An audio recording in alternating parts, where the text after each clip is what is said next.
High বন্ধুরা, সবাই কেমন আছো? আশা করি সবাই ভালো আছো, আর আমিও ভালো আছি।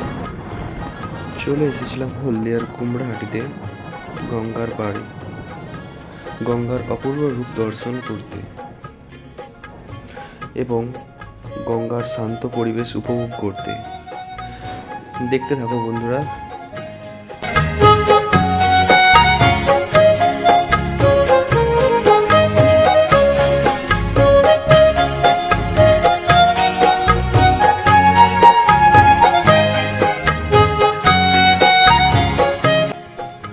কত সুন্দর নির্জন শান্ত পরিবেশের মধ্যে দিয়ে আজকে চলে যাচ্ছি গঙ্গার রূপ দর্শন করতে।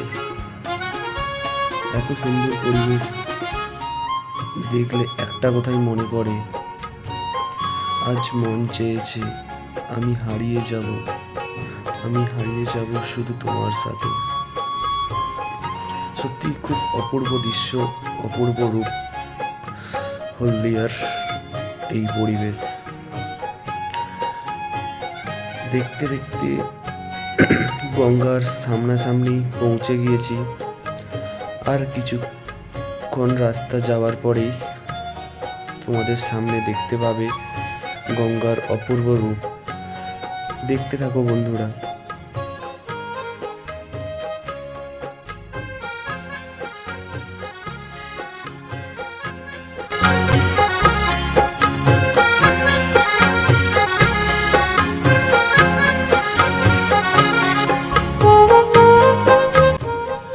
দেখতে দেখতে বন্ধুরা হলদিয়ার কুমড়াহাটির গঙ্গার পাড়ে প্রায় পৌঁছে গেলাম।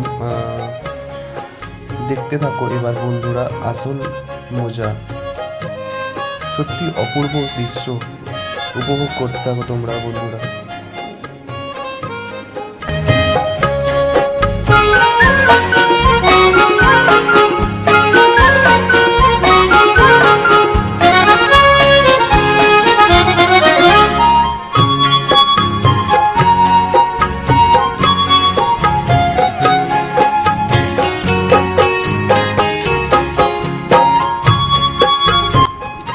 এটাই হচ্ছে হলদিয়ার কুমড়াহাটির গঙ্গা নদী। আর নদীর ওই পাড়ে দেখতে পাচ্ছ, ওই পাড়ে হচ্ছে ডায়মন্ড হারবার। এখানে ভেসেলে করে পার হতে হয়। খুব সুন্দর জায়গা, জাহাজগুলো দাঁড়িয়ে আছে দেখো, ওখানে ভেসেল দাঁড়িয়ে আছে, সবাই ভেসেলে করে ডায়মন্ড হারবার যাওয়ার জন্য, নদীর ওই পাড়ে যাওয়ার জন্য, ভেসেলে ওঠার জন্য যাচ্ছে। দেখতে থাকো বন্ধুরা।